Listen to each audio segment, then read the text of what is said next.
Քննչական կոմիտեն ինչ խայտարակ տեսանյութ էր տարածել, ինչպես է պարոն Ծառուկյանին բերման ենթարկում մարդուն մտնում, որը դիմադրություն ցույց չի տալիս, ոչինչ ցույց չի տալիս, դռները բացել է իր տան, որ մտնեն, տապալում են գետնին, ուղղակի այդ կադրերը անգամ ամոթալի է նայելը։ Խնդրեմ այս մասով ձեր տեսակետը եւ 2 ամսով կալանավորեցին պարոն Ծառուկյանին։ Խնդրեմ։ Խիստ դատապարտելի է Գագիկ Ծառուկյանի հանդեպ նման վերաբերմունքը։ Եթե Գագիկ Ծառուկյանը ինչ-որ հանցագործություն է գործել, ես համոզված եմ, որ նա որևէ հանցագործություն չի գործել, շինծու քրեական մեղադրանքներ են նրան հասցեագրել, եւ 70-ամյա Գագիկ Ծառուկյանին, որը մեծ լումա ունի Հայաստանի տնտեսության զարգացման, սպորտի զարգացման բնագավառներում, 70-ամյա Գագիկ Ծառուկյանին 10-12 հոգով արձակում են վրեն, տապալում են գետին,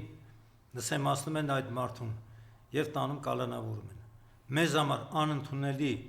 անհասկանալի է նման վերաբերմունքը հայ մարդու հանդեպ, որը նորից եմ կրկնում, մեծ ավանդ ունի Հայաստանի սպորտի զարգացման գործում, բարեգործություններ է արել, բազմաթիվ մարզիկների հատկացրել է բնականաններ եւ այլն եւ այլն։ Նորից շեշտում եմ, որ դա անընդունելի է, դա պատիվ չի բերում մեր ժողովրդին եւ մեր հատուկ ծառայություններին։ Ինչու չի հանդիսանում, ինչու չի խաղաղում Նիկոլ Փաշինյանը, որ եթե ինքը առանց դղավում է, որ հաղթել է, բայց ահա այսպիսի ձևով փորձում է մարդկանց Նիկոլ Փաշինյանը հույս ուներ, որ ազգային ժողովում ունենալու է սահմանադրական մեծամասնություն, որը նրան թույլ կտար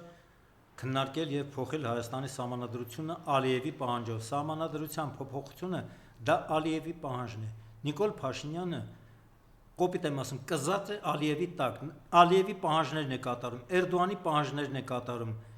Ինչ պահանջներ նրանք ունեն, այդ պահանջներն է փորձում կատարել։ Նրա համար շատ կարևոր է ուրեմն բարելավել այսպես կոչված հարաբերությունները Ադրբեջանի հետ եւ հաստատել իբրև թե խաղաղություն, բայց ես շեշտում եմ, որ խաղաղությունը մուրալով չեն ստանում։ Խաղաղությունը նվաճում են հաղթանակով։ Հայաստանը չունի խաղաղություն։ Նրանք խափում են մեր ժողովրդին, խաղաղություն ենք բերել, խաղաղություն ենք բերել։ Պատերազմը Նիկոլն է բերել, 3 պատերազմ է բերել Նիկոլը։ Իր 8 տարվա պաշտոնավարման ընթացքում Հայաստանի գլխին բերել է 3 պատերազմ, մինչև Նիկոլի գալը պատերազմ չկար։ 16 թվականին ընդամենը քառորյա պատերազմ է եղել, որը շատ արագ դադարեցվել է։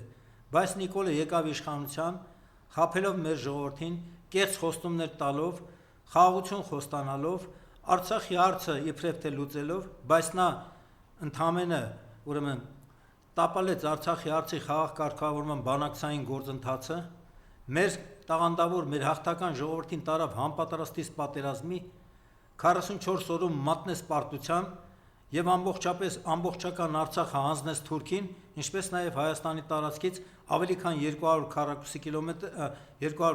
կիլոմետր ռազմավարական նշանակության դիրքեր ու բարձունքներ հանձնեց հակառակորդին, հանձնեց թշնամուն։ Ընտրություններից դեռ 2.5-3 ամիս առաջ խախտելով ընտրական օրենսգրքի կարևորագույն դրույթները, ԿՊ-ն սկսել էր քարոզարշավը։ Գնում էին գյուղեր, բնակավայրեր, խոստանում էին ճանապարհները վերանորոգել, դպրոցներ կառուցել, թոշակները բարձրացնել եւ այլն, խախտելով օրենսգիրքը արդեն սկսել էին քարոզարշավ։ Նիկոլ Փաշինյանը իրեն դրել է այն բռնապետերի տեղը, Պինոչետ, Կադաֆի, Սադամ եւ այլն, ում մտքում ով դուրը չի գալիս, հանձնարարում են նրան տանել ու կալանավորել։ Այսօր ապօրինաբար կալանավորված են, վերջին շրջանում ապօրինաբար կալանավորված են Ռուբեն Հակոբյանը, Անդրանիկ Թևանյանը, Ավետիք Չալաբյանը, Դավիթ Ղազինյանը, այո, ու էլի մարդիկ, ու վերջին դեպքը, որը աննկարագելի, անընդունելի է մեր ժողովրդի համար, մեր արժանապատվության համար, Գագիկ Ծառուկյանի հանդեպ նման վերաբերմունքներ, նրան այդպիսի ուրեմն ձևով ձերբակալելը եւ հետո 2 ամսով կալանավորելը։ Ոչ միայն ընտրություններից առաջ են մարդկանց ընդդիմադիր քաղաքական, հասարակական գործիչների տարել կալանավորել, այլ նաեւ ընտրությունների ընթացքում էլի տասնյակ մարդկանց տարել կալանավորել են եւ ընտրություններից հետո էլ չեն հանգստացել, որովհետեւ չեն կարողացել ստանալ 2/3 մեծամասնությունը, որպեսզի Ալիևի պահանջը կատարեն, սահմանադրությունը փոխեն։ Բարգավաճ Հայաստանին ուրեմն արհեստականորեն զրկել են պատգամավորական խմբակցություն ունենալու հնարավորությունից ազգային ժողովում։ Մի քանի տեղամասերում նրանց ստացած քվեները դիտավորյալ չեն հաշվել, որպեսզի Բարգավաճ Հայաստան կուսակցությունը չանցնի խորհրդարան եւ չունենա ազգային ժողովում խմբակցություն։ Դրանից զատ ընդամենը ընտրությունների օրվա ընթացքում 10-ից 15% հաշվարկի դեպքում Նիկոլը նստում է եւ ուղիղ եթեր է մտնում եւ հայտարարում է, որ քաղաքացիական պայմանագիր կուսակցությունը ազգային ժողովում տարել է փառավոր հաղթանակ։ Այսինքն նա նորից խախտում է օրենքն ու սահմանադրությունը, իրավունք չուներ նման բան հայտարարել, դրանից զատ նա կարծես թե հրահանգ է տալիս ընտրական տեղամասերի աշխատողներին, որ ես արդեն հայտարարել եմ ԿՊ-ն հաղթել է, ուրեմն ամեն ինչ արեք, որ ԿՊ-ի ցուցանիշները բարձր լինեն, ԿՊ-ն հաղթած լինի։ Սա է նրանց մոտեցումը։ Կալանավորումներ, ուրեմն նման ընտրակեղծիքների միջոցով բռնազավթել են Հայաստանի իշխանությունը եւ փորձում են երկարաձգել իրենց ազգակործան ու թրքահաճո իշխանությունը, թրքահաճո քաղաքականությունը։ Նիկոլի պոչը Էրդողանի եւ Ալիևի ոտքի տակ է։ Նա կատարում է Էրդողանի եւ Ալիևի հրահանգները, նա կատարում է Ադրբեջանի եւ Թուրքիայի պահանջները։ Իր էությամբ Նիկոլը դավաճան է եւ թուրք է։ Եվ այսպես նաև գիտենք, թե Ռուսաստանի հետ հարաբերությունները ինչ մակարդակ է հասցրել, բայց վերջերս գնաց Միշուստինի հետ հանդիպեց, խնդրեմ։ Վերջերս գնաց Միշուստինի հետ հանդիպեց, որովհետեւ իր քաղաքականության հետևանքով շատ ծանր վիճակի մեջ հայտնվեց մեր գյուղացիությունը։ Ռուսաստանը Նիկոլի քաղաքականության հետևանքով, նրա վարչախմբի քաղաքականության հետևանքով փակել է ուրեմն մեր արտադրողների, մեր գյուղատնտեսական մթերքի արտահանումը Ռուսաստան։ Մեր ծիրանը, մեր հանքային ջրերը, ջերմուկը, կոնյակը հայկական, այլ տեսակի սննդամթերքներ, բերք ու բարիք մեր գյուղացին չի կարողանում արտահանել Ռուսաստան, որովհետև փակել են մեր ուրեմն ճանապարհը։ Դրանից տուժում է մեր գյուղացին։ Նիկոլի քաղաքականության հետևանքով նա գնացել է Ռուսաստան, հանդիպել է վարչապետին Միշուստինին, երևի ինչ որ խնդիրներ փորձում է լուծել Հայաստանի համար, բայց կրկնում եմ, քանի Նիկոլը կա իշխանության, հայ-ռուսական հարաբերությունները չեն կարգավորվի։ Ռուսաստանը եւ Ռուսաստանի ժողովուրդը սկսում են Հայաստանին նայել որպես հակառակորդ պետություն, ցավոք սրտի։ Մենք հապկի անդամ երկիր ենք, բազմիցս նրանք Նիկոլը հայտարարել է, որ իբր թե դուրս են գալու հապկից, գումարները չեն մուծել, բանի հապկի գլխավոր դերակատարը Ռուսաստանի դաշնությունն է։ Այո, ես չեմ արդարացնում ռուսներին։ 44 օրյա պատերազմում լինելով մեր դաշնակիցը,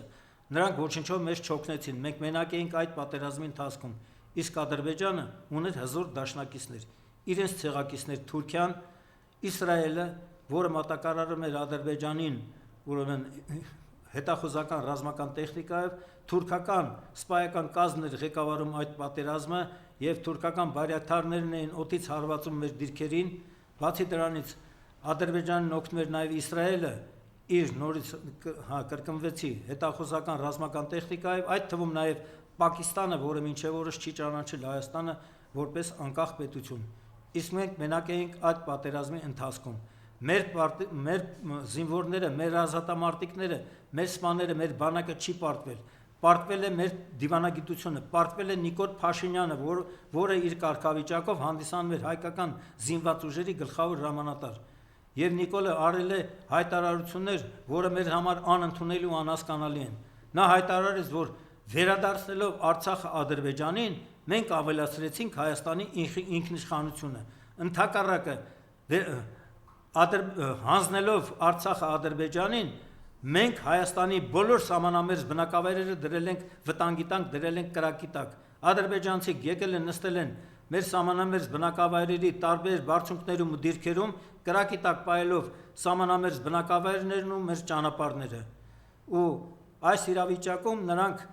իբրև թե հաղթել են ազգային ժողովի ընտրություններում, ընտրակեղծիքներով, տարբեր տեղերում ուրեմն քվեաթերթիկները սխալ հաշվարկներով, տարբեր տեղերում ես արդեն ասացի, Բարգավաճ Հայաստանին արհեստականորեն դուրս են թողել ազգային ժողովում խմբակցություն ունենալու հնարավորությունից։ Եվ դիմեցին սահմանադրական դատարան ընդդիմադիրները։ Այո, ճիշտ է, դիմեցին սահմանադրական դատարան, բայց ես ուզում եմ փաստել, որ այդ սահմանադրական դատարանը Հայաստանի սահմանադրական դատարանը չէ։ Դա Նիկոլի սահմանադրական դատարանն է, որից ակնկալիք մենք չէինք կարող ունենալ։ Նիկոլի դրած պաշտոնյաներն են այնտեղ հանդիսանում սահմանադրական դատարանի անդամներ եւ կատարում են Նիկոլի հանձնարարականները։ Նիկոլը նաեւ հայտարարել է, որ Հայաստանում կարող է լինել դատավոր, որի ասածը չանի։ Դու այդ հիմա ասել է, հա, դու ով ես, որ դատավորներին կարգադրեց։ Սահմանադրությամբ դատական իշխանությունը եւ օրենսդիր գործադիր իշխանությունը տարանջատ են։ Գործադիր իշխանությունը իրավունք չունի հրահանգ տալ սահմանադրականին, դատական իշխանությանը, բայց մեր մոտ փաստ է, որ դատական իշխանությունը կախված է գործադիր իշխանությունից եւ ինչ որ հրահանգում է Նիկոլ Փաշինյանը, ում պետքա տանեն կալանավորեն, ում վրա պետքա շինծու քրեական գործ հարուցեն, այդպես էլ անում են։ Ու բազմաթիվ մեր հայրենակիցներ, ես թվարկեցի մի քանիսին վերջին շրջանի, ու էլի մի քանի տասնյակ մարդիկ, քաղաքական ու հասարակական գործիչներ, ռազմական գործիչներ եւ ազատամարտիկներ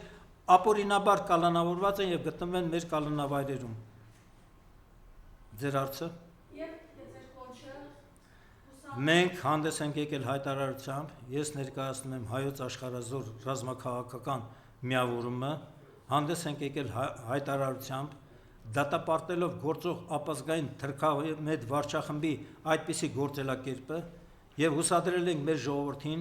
կոչ ենք արել համախմբվել, որովհետեւ մեր միայն համախմբված ազգային ընդդիմադիր ուժերի լայն համախմբովով է հնարավոր ազատվել այս ապազգային թրքամետ իշխանություններից։ Ամեն ինչ հարաբերական է, ոչինչ կորած չի։ Անպայման պետք է համախմբվել, անպայման պետք է ուրեմն միավորվել եւ ժամանակը գա ամբողջ Հայաստանով մեկ հարկավոր ես բազմիցս եմ կրկնել ոտքի անել մեր ժողովրդին ու կազմակերպել անհնազանդություն գործող ապազգային թրքամետ վարչախմբին։ Պետք է պարտադրել Նիկոլ Փաշինյանի եւ իր կառավարության հերացումը ու այս նորընտիր կեղծիքներով ընտրված ազգային ժողովի լուծարումը։ Կարճ ժամկետի համար պետք է ձևավորվի ժամանակավոր անցումային կառավարություն, որը կնախապատրաստի եւ կազմակերպի ազգային ժողովի արդար օրինական նոր ընտրություններ։ Հայաստանում ձևավորվելու է նոր ազգային իշխանություն եւ այդ նոր ազգային իշխանությունը իրականացնելու է մեր ժողովրդի մեր պետությունում իրական արդարադատություն, ապահովելու է օրենքի գերակայություն եւ քաղաքացիների իրավահավասարություն։ Իսկ Նիկոլը եւ նրա գաղափարակից պաշտոնյաները ենթարկվելու են Հայաստանի Հանրապետության օրենսդրությամբ սահմանված կարգով դատական պատասխանատվության։ Ես ցավում եմ, ափսոսում եմ, որ ընդդիմությունը բաց թողեց իրական ժամկետը իշխանության հերացման, որովհետեւ այդպիսի կեղծիքներից հետո պետք էր հաջորդ օրը ընտրությունների ամբողջ Հայաստանով մեկ կոչ անել, ոտքի անել մեր ժողովրդին, մենք էլ որպես ազատամարտիկներ եւ պայստազորի զինվորականներ թեւ ու թիկունք մեր հասարակությանն ու մեր ժողովրդին պարտադրենք Նիկոլի հերացումն ու գործող կառավարության լուծարումն ու այս ազգային ժողովի ուրեմն լուծարումը եւ բնականաբար պետք է իրականացվեն նոր արդար օրինական ազգային ժողովի ընտրություններ։ Հիմա բանավեճ է գնում վերցնել մանդատները, թե չվերցնել մանդատները։ Հայաստան Դաշինքը եւ Ուժեղ Հայաստան Դաշինքը որոշել են վերցնել մանդատները։ Իրենց իրավունքն է, իրենք են այդպես որոշել, բայց նոր ազգային ժողովի առաջին նիստը լինելու է օգոստոսի 2-ին։ Ընդհանրապես այդ նիստում ընտրելու են վարչապետ, դա լինելու է Նիկոլը, այնտեղ Ռուբեն Ռուբինյանը արդեն ինչպես իրենք նախատեսել են ընտրելու են նրան ազգային ժողովի նախագահ, Վահագն Ալեքսանյան տեղակալ, Կոնջորյան տեղակալ եւ այլն։